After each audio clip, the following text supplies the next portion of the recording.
Сайн цаанаа номоноо байна. Тэгэхээр өнөөдөр бахаргалт огтын 3 дугаар дугаар та бүхэнд хүрэхэд бэлэн болсон байна. Тэр өнөөдөр бид маш олон охтуудаас яг биений юмтай холбоотой тодорхой хэмжээнд тохиолдог асуудлуудын талаар нөгөө нэг яг мэргэжлийн үнээс асуух зөвлөгөөнүүдийг ингээд юу асуумаар байна, юуг мэдмээр нэ гэж асуусан. Тэгээд маш олон асуултууд ирснээс өнөөдөр бид нарт цагаан уул эмнэлгийн эмэгтэйчүүдийн эмч Цэнгэл эмч маань хүрэлцээрсэн байна. Сайн байна уу та? Сайн байна уу? Ямар ч тач хүрэлцээрсэнд маш их баярлалаа. Баярлалаа. Тэгээд надад өсвөр насны охтуудын зөндөө олон асуултууд байна. Танд мэдлэг хариултууд байна. За баярлалаа. Гэтэ миний хувьд цээгүндээ ингээд бараг 6 жил шахуу миний биений имэрсэн. Тэгсэрний тэр асуултуудыг уншаад нэрээ үе юм болоо би ч мэдэхгүй мэн гэдэг бодол аймаа төрсөн. Тэнгүүд ихэнх асуултыг маань 11 12 та охтууд те эхний жилдээ эсвэл ингээд 2 3 жилийн өргөцсөн охтууд маань энэ ингээд дахин яд юм бол гэдэг байдлаар асуусан асуултууд байгаа. За тэгвэл хамгийн ихний асуулт биений им хэдэн наснаас ирдэг вэ ер нь? За биений юм болохоор зэрэг 9 наснаас 16 насны хооронд ирэх юм бол ер нь биений имийг хэвэн гэж үздэг байгаа юм. За тэгээд тэр нь болохоор зэрэг тухайн эмэгтэйн одоо тухайн охины биеийн өсөлт хөгжилт, за тэгээд биеийн дэх холестеролын хэмжээ, тархины үйл ажиллагааны тэр нэгжүүд гэл олон зүйлээс хамаарат ирэх нас нь бол харьцангуй өөр. Гэхдээ дундаж хугацаа бол 9-өөс 16 насны хооронд ирэх ёстой. 9 наснаас өмнө хит эрт ирвэл за 16 нас хүрчээд хахад биений им огт ирэхгүй бол заавал эмчт хандах хэрэгтэй гэсэн үг. За тэгээ бэлгийн 2 дахь шинж буюу хөх ургах, за тэгээд сууган, дундаг яс орчимд ингээд үс ургаж эхэлснээс хойш дунджаар ингээд 1-2 жилийн дараагаас эхлээ биений им ирдэг гэж үздэг байхгүй. Тэгэхээр охтууд маань өөрийгөө биений им ирэхгүй бол насаа бодоод 16 нас өнгөрсөн бол заавал эмчт хандна. Магадгүй ээжүүд маань 7 настай, 6 настай охтуудад нь биений им үзэгдээд эхлэх юм бол эмчит үзүүлэх хэрэгтэй гэсэн. Тэгэхээр дундаж ирж эхэлж болох нас маань 9 наснаас 16 нас гэсэн. Тэнгүүдээ одоо манай дүү 13 таахгүй гэсэн нөгөө биенийх нь нэмрээгүй тэгээд хөхөн жургаагүй ямар ч бэлгийн боловсролын шинжлэлд нийлрээгүй. Тэнгүүд үеийнхнийх нь нийлрээд эхлэнгүүд айгүй санаа зовоод тийм хандлага гарч ирээд минийх ирэхгүй ах юм ингээд ер нь жоохон эмөрж мөрөөд байгаа. Тэнгүүд яг тэр үед нь би дүүдээ яг болоогүй штэ гэдгээс өөрөг хэлж чадахгүй байгаа. Тийм тэгэхээр одоо нөгөө нэг найзд нь одоо 12-т 13-т биений мэрцэн гээд тухайн охинд маань одоо 13-т ирэх хэрэгтэй ч юм уу тиймэрхүү өмнүүдийг охтууд аяух бодоод байдаг байхгүй.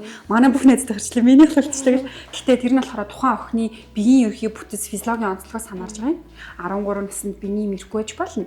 Яагаад гэвэл яг сая хэлсэндээ 16 нас хүртэл биений мэг бид хэд хүлээхийг зөвлөдөг байхгүй. Тэгэхээр л миний байгаас харин 15 нас хүрчээд хахад бэлгийн 2 дахь шинж буюу хөх огт ургахгүй. За сууганд ундаг гэсний ярьсан дээр огт ус урахгүй бол бас үзүүлэх хэрэгтэй гэсэн. Тэгэхээр танаа охинд өгөөд одоо 1 жил энэ төр хүлээхэд бол зүгээр байна шүү дээ. Тэгээд биений имийг тогтмол хэвийн хугацаанд нэрвүүлэхийн тулд бид хэд өөрсдөө тархиас амраах хэрэгтэй. Тэгэхээр охинуудаа сайн унтахыг зөвлөх хэрэгтэй.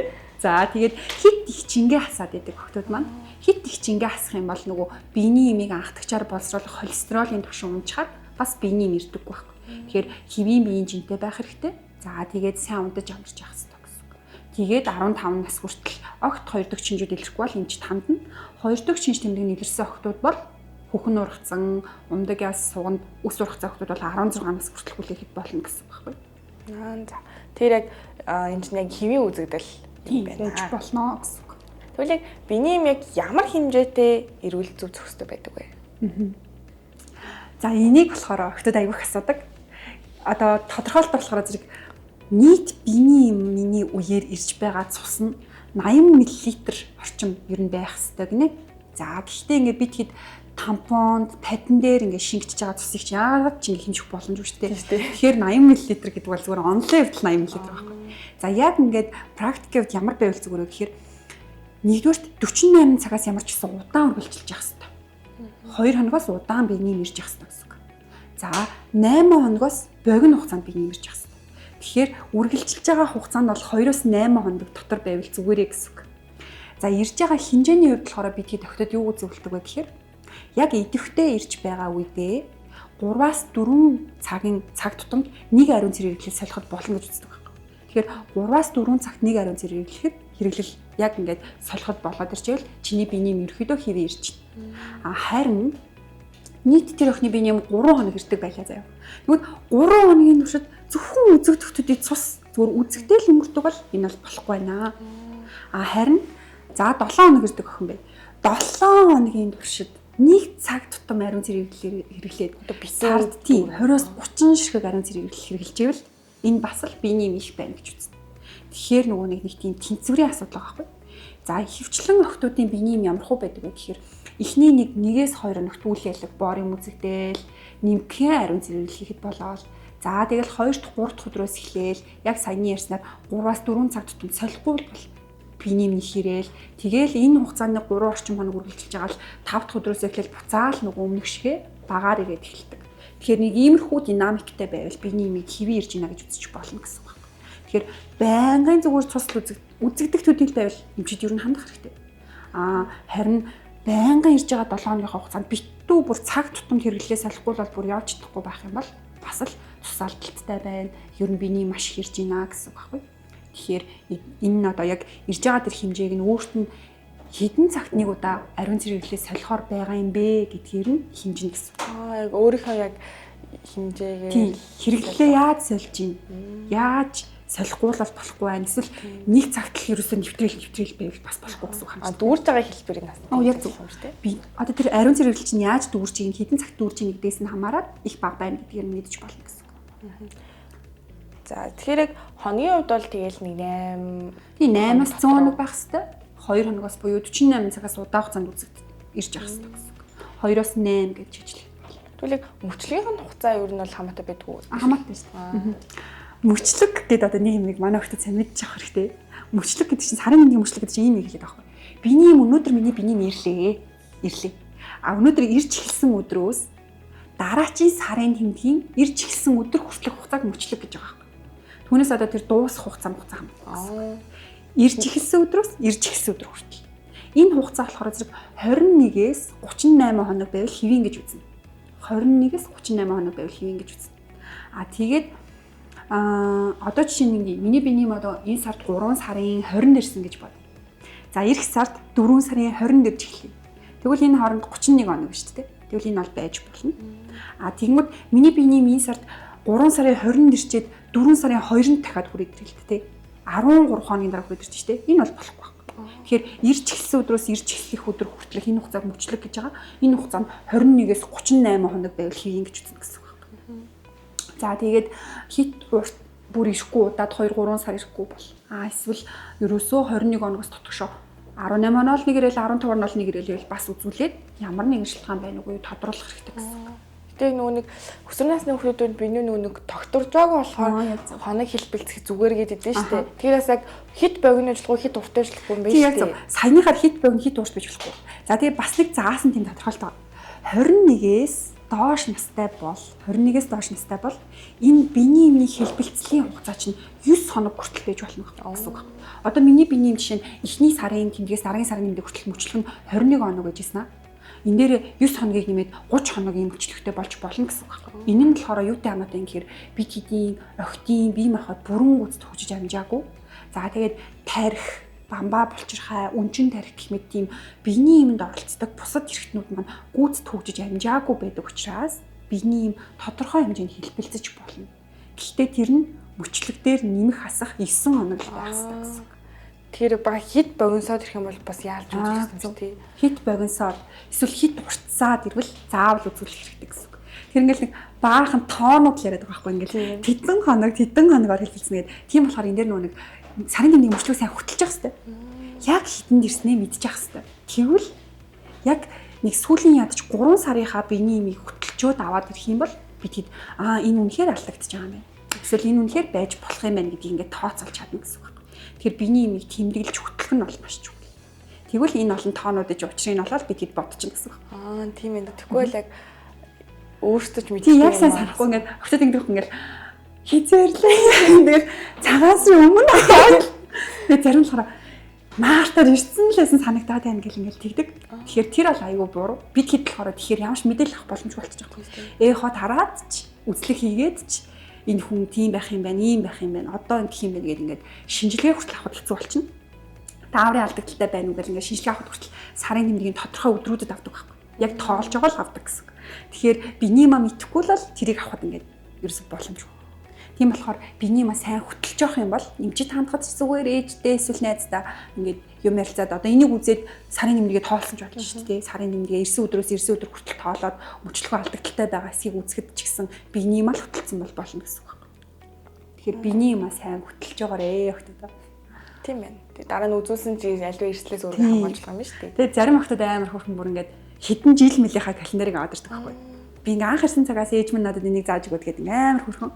Тэр мөрийг харахаар ингээ шууд ингээл онш маш тавих боломжтой. Шууд зөвлөгөөхөд илүү амар байдаг гэсэн үг. Тэгээ илүү хариуцлагатай байгаа байхгүй. Тэгвэл яг үнтэй адилхан биений юм ирсэн тохиолдлыг ариун цэврээ яаж сахих хэвээр тийм ганцхан ингээд ариун цэврийг хэрэглээ солиод за 3-4 цагийг дүүрсэн тохиолдолд нь ч юм уу сольж ийн гэдэг. Тэгвэл яг өөр байдлаар бас тийм яг тэрийг хэрхэн зөв сахих талаар яг биений юм ирсэн байгаа яг биений. За биений юм ирсэн болохоор усанд орж болно.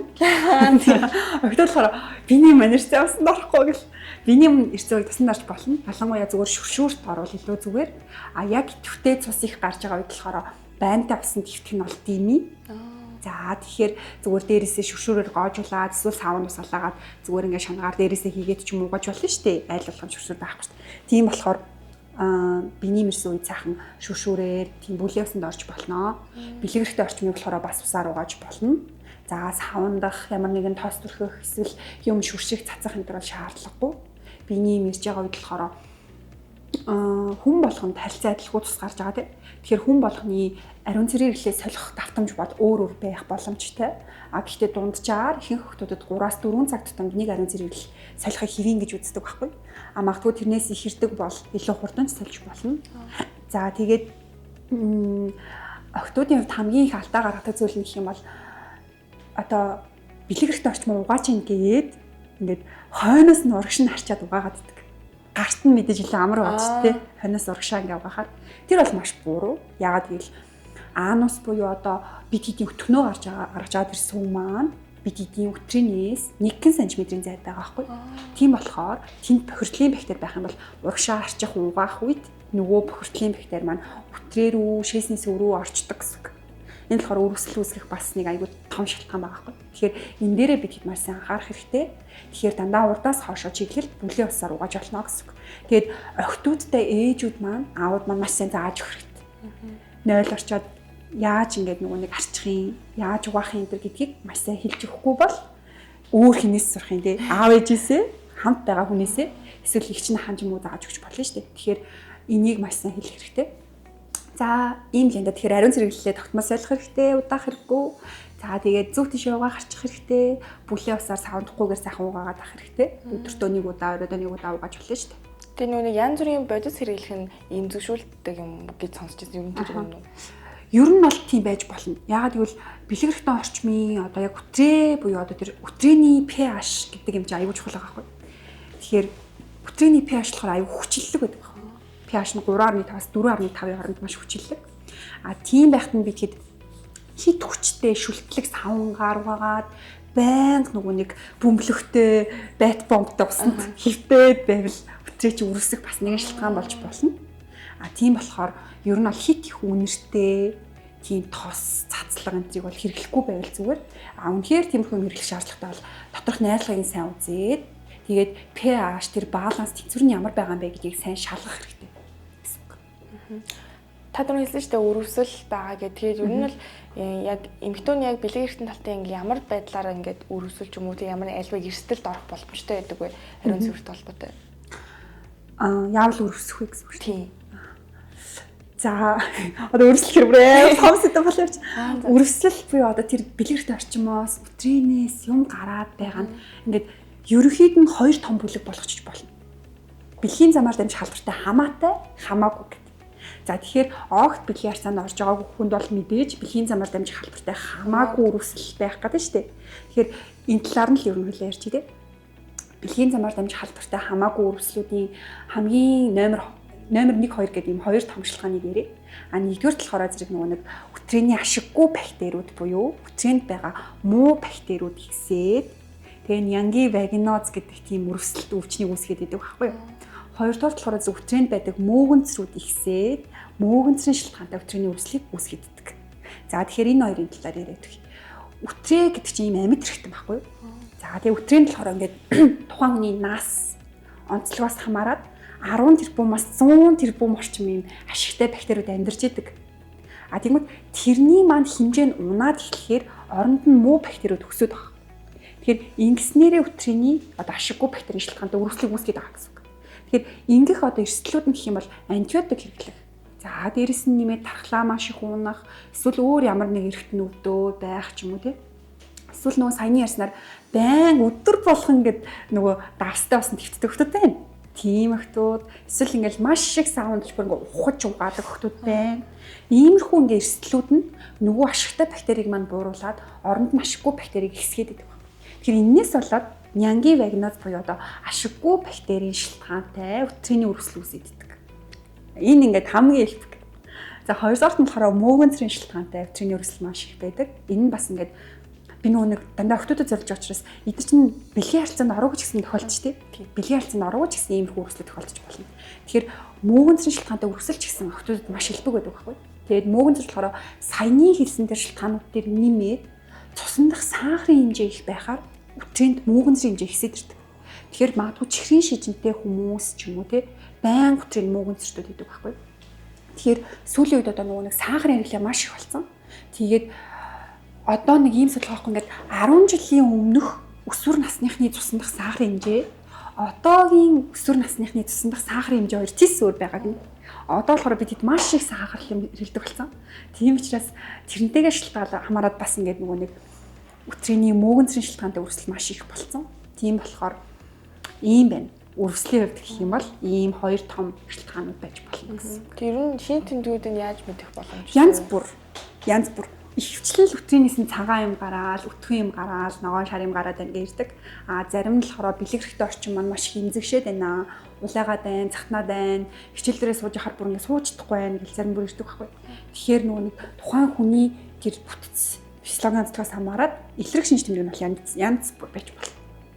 Тэр нь л хэвийн байдгаасаа өөр болол эхлэн нэмжид очиж үзүүлдэг юм тийм. Хэвийн байдгаас өөр болол тохгүй болол доош юм гараад ирсэн тэгэл ер нь нэмжид л хандах бол бидэд юу болж байгааг мэдэхгүй юм өөрсдөө. Тэгэхээр үзүүлээд тэгээд бэлгийн харьцаанд огт орж байгааг бол тойлмол тавихгүй дотор үзлэг энэ хийхгүй шүү дээ.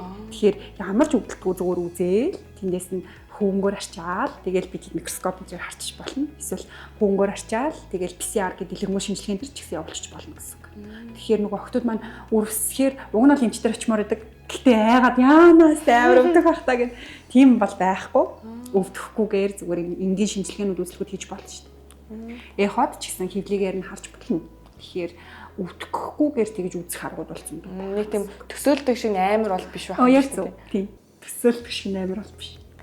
Тэнгүүд одоо сайн ингэж ярьсан шүү дээ, ингээл хинхин дандаа нөгөө нэг айгаас ч юм уу буруу ойлголттой. Тэгвэл тань дээр ингээд очиж исэн охтуудыг ингээд жоохон буруу ойлголттой охтууд хэрэг биений юмтай холбоотой те биений өвдөө ихтэй ингээд ингэсэн болохоор тэгсэн юм шүү гэдэг ч юм уу. Тийм тохиолдол үү? Нөгөө ингээд биений юм маань ингээд аахгүй. Би уг нь бол ингээд огт бэлгээрсэн орж байгаагүй. Гэтэ би жирэмсэн юм шээ. Хаяа гэдэг. Үзгээр нэр үнэхээр бэлгээрсэн ороогүй. А тэгэхээр үнэхээр жирэмсэн байх боломжгүй шүү дээ. Тэгэхээр тэр бас хамгийн том буруу ойлголт. Тэгмүүд ингээ айгаад хөрөх ядуу ингээ айгаад яана би нэм хэрэггүй байна би жирэмсэн юм бахтаа гэдэг ингээ бодоод идэг. Бэлгээрсэн орог бол жирэмслэхгүй шүү дээ мэдээж. Хоёрдугаар болохоор бас аюух ингээд нэг юу яагаад ах шиг байна.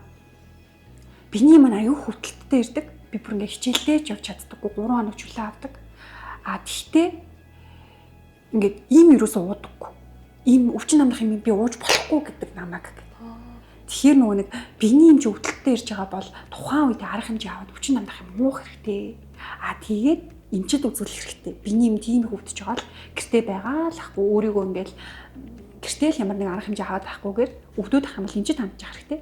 Ямар нэгэн шалтгаан байна уугүй юу бид ингээ онцлно гэсэн үг шүү дээ. А тэгээд хэрвээ ямар нэгэн хоёр дахь шалтгаангүй анх дахь биений юм өвдөлттэй хам бол өвдөлт намдах юмыг эмчийн заавраар ууж ах хэрэгтэй. Би юм ууж болохгүй гээл тэгээддэг. Энэ бол айгүй том буруу ойлголт. Тэгэхээр ийм ойлголтууд байна. Тэгээд яг зөндөө байдаг өө тэгээд Сэнэг эмтэй холбоотой амар их асуулт ирсэн. Им ууж болтгоо, им уугаад тахаар ингээд сүултээ биений мэрхэ болдог гэдэг эсвэл ингээд бүр имгүүл бол биений хөвд яадаг гэдэг. Минийхээс амар өвдөж ирдэг. Тэнгүүд ингээд хаяа им уухтаа ингээд нэрэл яцмаатай санаа зовоод гэтээ ерөөсөө ингээд яг эмч дээр очих зөв цагаа мэддэггүй ер нь бол.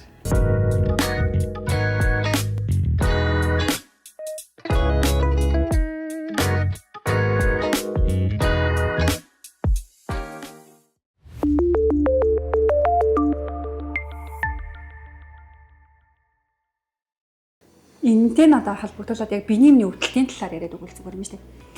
Биений эмний өвдөлтийг хоёр ангилна. Анхдагч биений эмний өвдөлт, хоёрдагч биений эмний өвдөлт. Анхдагч биений эмний өвдөлт гэдэг нь болохоор биений эм чинь ирээд байгаа учраас л өвдөд байгаа хэлээд байгаа байхгүй. Биений эм чинь ирж байгаа учраас өвдөд байгаа. Хоёрдагч биений эмний өвдөлт гэдэг нь болохоор зэрэг өөр ямар нэгэн шалтгаантай заяа. Үнд өвчнөд ямар нэгэн асуудалтай, эсвэл савнд нь асуудалтай, эсвэл эндометриоз гэдэг өвчтэй ч юм уу, тийм өөр шалтгаантай бол хоёр төгчоор биений эм өвдөж ийн гэж ярьдаг. За тэгэхээр анхдагч биений эмний өвдөлт бол маш илбэг байдаг. Тэгээд бид хэд үнэхээр биений эм чинь маш их өвддөг бол нэг удаа эмэгтэйчүүдийн эмчид хандах хэрэгтэй. Нэг удаа үзүүлээд энэ яг үнэхээр биений эм маань ирээд байгаа учраас л өвдөд байгаа юм уу, өөр шалтгаантай юм уу гэдгийг ингээд тодруулчих хэрэгтэй гэсэн үг. Тэгээ үнэхээр анхдагчаар зөвхөн биений эм ирж байгаа учраас л өвдөд байгаа бол эмийг уух хэрэгтэй. Зөв тунгаар, эмчийн заавраар яаж уух гэдгийг зөвлөдөг юм гэсэн үг. Тэгэхээр нэг юм байгаа байхгүй. Хүний биений эм ирэхийн тулд тэр сав гэдэг хүмүүс яриад байгаа шүү дээ. Тэр савн дотор байгаа цус маань доошо гуужиж унах хэрэгтэй. Тэгмээ тэр гуужуулж унгааж байгаа бодисыг нь простагландин гэдэг байхгүй юу? Тэр простагландин гэдэг нь өөрөө өвдөлтийн медиатор байхгүй. Өвдөлтийг хариуцдаг гэсэн үг. Тэгэхээр тийм учраас биений эм гуужиж ирэх үед простагландин ялгараад биений эм өвдөлт дээрээд шүү дээ. Тэгэхээр зарим хүмүүс яагаад өвддөггүй юм гэхээр простагландиных нь хэмжээ нь харьцангуй бага ялгардаг. Дээрээс нь нэмээд тэрэнд мэдрэх чанар айгүй жоохон суулч юм уу тийм бол өвдөхгүй жирч болно. Зарим хүмүүс яагаад өвдөд байгаа юм гэхээр тэр простагландиныг маш ихээр ялгараад эсвэл маш ихээр хүчтэй мэдэрдэг бол биений эм өвдөлт дээрж болно. Тэгэхээр бид тэрийг бууруулах хэрэгтэй. Бууруулахын тулд простагландиныг бууруулдаг өвдөлт нь амдаах юм хэрэглүүл илүү зүгээр гэдэг гэсэн үг байна.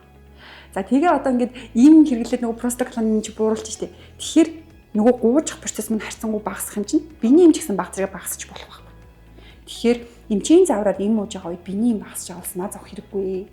Тийм болохоор би одоо ийм хүмүүсд ямар зөвлөгөө өгмөр өгдөг вэ гэхээр биений эм чинь маш өвдөлттэй ирдэг бол эмчид нэг удаа хандах хэрэгтэй.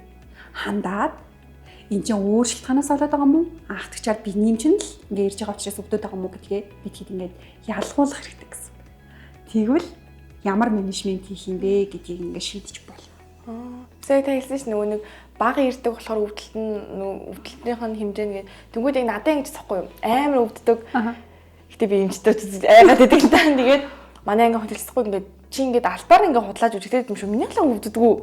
Тий ингээд тэрнээс хойш ингээд өвдсөн чи ингээд найзуудаа өвдөд мэдлэггүй тэгэл ингээд яац хэрэг яагач вэ гээл ингээд нормал. Хүн болгоны нөгөө өвдөлтийн рецептор чинь ондоо өвдөлтийн босго гэдэг нэг юм босго байхгүй трэш. Тэгмэд тэр нь хүн болгоно өөр байхгүй. Зарим хүн маш бага босготой буюу хүрхэд л. Зарим болохоор маш өндөр босготой. Юу ч олчаасаа өвдөхгүй бүр юу ч таахгүй. Тэгэхээр энэ нь бол хувь хүн бүр дандаа учраас бид хэд хин нэг чи ста нэрэ миний хувьд байгаа чиний хаагаараа гэдэг ингээл тгийх хэрэгсэн хэрэггүй. Бид чинь бүгд өөрсдийн гэсэн тийм генетиктэй бүгд өөрсдийн гэсэн удамшлын мэдээлэл нь ялгаатай учраас хүн болгон өвдөлтийг янз бүрээр мэдэрч байгаа. Тийм болохоор өөрт чинь хэрвээ их юм шиг санагдчих байвал үзүүлээ зөвлөгөө авах хэрэгтэй гэсэн. Тэгвэл үзүүлээ зөвлөгөө нь гэхээр би нөгөөний эмгтээчүүдийн эмнэлэгт очие гэхээр энэ нөгөө зөв одоо хизээ очихоо сайн мэдгүй яг сарын нэмрийн холбоотой өвдлөр сарын нэмрийг ирсэн үед очих хэрэгтэй болов уу эсвэл дуусныхан дараа очих хэрэгтэй болов уу гэдэг айгүй их тийм мэргэлзээтэй байдаг. Хизээ очихвол зүгээрээ гэсэн үг шүү дээ. Яг нь ер нь бол биш тий. Биений эмний эхний 7 хоног дотор биений эм ирж эхэлсэн өдрөөс эхний 7 хоног дотор ирвэл илүү зүгээр байдаг. Бидгээд үнд хүчийг хянахад илүү ингээд боломжтой. За тэгээ биений эм дөнгөж дуусж байгаа үед болохоор зэрэг умаас савн дотор ямар нэгэн ургацэг полип байна уу? За тэгээ хоёр үнд өвчин хэвэн ажиллаж гинүү энэ гэдэг илүү их мэдээлэл өгдөг л дөө. Тэгэхээр биений эмний яг нэг тэр эхний 7 хоног дотор ирвэл илүү тааламжтай зүгээр гэсэн үг. Гэхдээ мэдээж асуудал байвал хизээч ирсэн болно. Тэгээд дараач үзлэхийг нь эмчин зөв тоглоод өгч шүү дээ. Тийм болохоор өөрийнхөө боломж болцоогоор зөв мэдээлэл хэлэх хэрэгтэй. Тэгээд ирээд яг мэдээллүүдээ үнэн зөв хэлэх хэрэгтэй. Яг ингэсэн яг ийм л болсон гэл. Тэгвэл бид хэд бол тусалж чадна гэсэн үг. Тэгээд наачл аим хэрэгтэй л би ангийн имлэг яваа гэхээр ингээл хуучин болоо гэж боддог. Юу лээ одоо очихоор яах вэ? Эхлээд ингэх хэрэгтэй бол дараа сар бол түлээх үү? Миний хүмүүс чи эзээ ирлээ гэсэн ингээ нөгөө нэг айгүй ойлгомжгүй байдаг болохоор асуу гэхээр Facebook дээр ингээ сошиал дээр тодорхой хэмжээний мэдээлэл айгүй цөөхөн тийм үед очих хэрэгтэй шүү те. Тэгэл ээж асуухаар тэгэл яг ээжийн одоо эмгтээчдийн эмнэлэгт очдог шалтгаан минийх ингээ шал өөр болохоор за гээл тэгэл тэр чигтээ замхруулаад алгуулдаг байхгүй. Тэгээс дараагийн амар чухал юм нь айдаг гэсэн байсан. Эмчд очихоосоо. Тэг ер нь бол тэр чисэн үнэ яг яах чи за энүүлэх чи байсан гэдэг шүү дээ. Тийм ер нь одоо гэхдээ харьцангуй гайг болсон. Би л октод энэ төрт ажиллах аягүй дуртай штэ. Ер нь өөрийнхөө төлөө ингээд санаа зовоод ирж ийн гэсэн тэр хүн өөртөө ер нь харчаатай сайн байна л гэсэн үг. Тэгэхээр тухайн эмэгтэйд ямар ч асуудал байж болно. Гэхдээ харьцангуй одоо эмчнэр ер нь бол охтуудтай илүү зөөлхөн харьцдаг, илүү ойлгож харьцдаг болсон баха. Тийм болохоор айлгүйгээр зүгээр очиод эхлээд зөвлөгөө аваад үзэх хэрэгтэй. Тэгээд би болохоор бас охтууд ингэ зөвлөдөг байхгүй ингээд эхлээд тэр эмчтэр ингээд цаг аваад тэгээ очиод ингээд зөвлөгөө аваад үзэх хэрэгтэй. Зүгээр үзлэг хэлэлгүйгээр зөвлөгөө аваад үзэх чинь чамтай ерөөхдөө болж би нэмжээс айхгүй байна гэсэн сэтгэл төрүүлэх юм бол үзлэг хэлгэж болно. Эсвэл үзлэгийн цаг тавлсан ч болно гэсэн. Тэгэхээр эхний ээлжин зөвхөн зөвлөгөөний цаг аваад би ингээд зөвлөгөө авах гэсэн юм аа гэд уулзаад асуугаад тэгээд үзвэл бас илүү зүгээр ах гэж бодож байна. Гэхдээ ерөнхийдөө бол харьцангуй гайгүй шүү. Одоо ер нь эмчнэр охтуудыг илүү ойлгож харилцдаг болсон юм шиг санагддаг. Тийм ба. Одоо тэр сүүлийн үед зүгээр ямар нэг өвдөөгүй ч гэсэн хяналтанд орж үзүүлдэг охтууд ихсэн үү? Тийм, ер нь одоо айгүй ихсэж байгаа. Энэ бол айгүй сайн. Ингээд яг охтод ихтэй хөвчлэн манай гадагшаа явах гэж байгаа. Би энэ ч ингээд гадаадд очиж сурах гэж байна гэж ирээд айгүй хүзэлдэг байхгүй. Гэхдээ бас тогтмол өөрийгөө би жилдээ нэг иржээ яа гэж эсвэл би 6 сарда нэг иржээ яа гэж ингээд ирээ үзүүлдэг охтууд ч гэсэн ер нь зөндөө болсон. Тэгэхээр энэ бол маш зүг байхгүй юу? Яагаад гэвэл эмэгтэй хүний нөхөрч хэрэгтэн тогтолцоо гэдэг чинь даавартай хамаатай байдаг учраас янз бүр болж болно. Ингээд хэлбэлзэл нэг бол тийм болол юм болол янз бүр байгаад иж болдог. Тийм болохоор харьцангуй бусад хэрэгтнүүдийг бодвол илүү их тогтмол үзлэг шаарддаг тийм хэрэгтэн тогтолцоо байхгүй. Тийм болохоор 6 сарда нэг жилдээ нэг ирээд ямар нэгэн завиргүй байсан ч үзүүлж явал ер нь зүгээр гэсэн үг. Тэг ер нь бол хяналтанд байх тусмаа л дараа нь гарах үр дагавар. Тийм ер нь би тэгвэл тэгээд өөрөө ч гэсэн биений маль сайн ханддаг болдог байхгүй. За би одоо ингээд охтод үзчихэл яг 6 сарын дараа. За чи ингээд 6 сар яг биений маль хідэн дэрсэн, хідэн дууссан. Хэрэг бэлгээ ингээд нөгөө ариун зэрэглэлэн дээр хэрэгэлсэн гэдгээ ингээд тэмдэглээд ирээрээ энэ төр гэл. Тэгэхээр айгүй сайн тэмдэглэсэн байдаг байхгүй. Тэгэхээр тэр нь бол өөрт нь ч гэсэн айгүйх тийм нөхөрчхийн зөв дадлуудыг суулгаж байгаа. Тэгээд их сайн тэмдэглээд ирэхээр сүултээ биений юм докторчоод ирэхээр нөгөө түрүүний ярьсан хуанлын арга хизээж ирэмслэх боломжтой энэ төр гэдэг бүр айгүй сайн мэддэг болоод эхэлдэг байхгүй. Энэ нь өөрөө ингээ ааж маажмар өөртөө нөхөрчхэн болсод олж авч байгаа гэсэн. Тэгэхээр охтууд маань жилдээ нэг удаа энэ төр ирээл тогтмол үзүүлээд ах юм бол явандаа тэгэл нөхөрчхэн мэдлэг нь бүр сайжруулах гэсэн. Тийм ээ. Тэгээд дараа нь ирэх болгонд л зөвлөгөө аваад байгаа юм. Тийм. Аливаа эрслээс сэргийлээ. Тийм зөв. Тийм яг хүсээгүй жирэмсэл ч юм уу өвчин эмгээг бүх зүйлийг сэргийлэх боломжтой байна. За нэг юм. Нэг амар чухал асуулт марцсан шүү дээ. Нөгөө нэг цагаан юм гэж гардаг шүү дээ. Тэр юу н гарах ёстой мó уу яах ёстой мó тэр яг юу юм бэ гэхгүй юу. Тэрийг бүр ингээд ерөөсө баг ойлгодгоо яг үнэ хэлгээд. Одоо ийм бэ. Бэлэгтнээс өтргийнээс цус бол ингээд тодорхойлсон гарчиж шүү дээ. Тэрийг нь бидэд биений юм гэж мэдчихэж дээ. Сартаа нэг 7 хоног хүртэл гарч болох юм байна.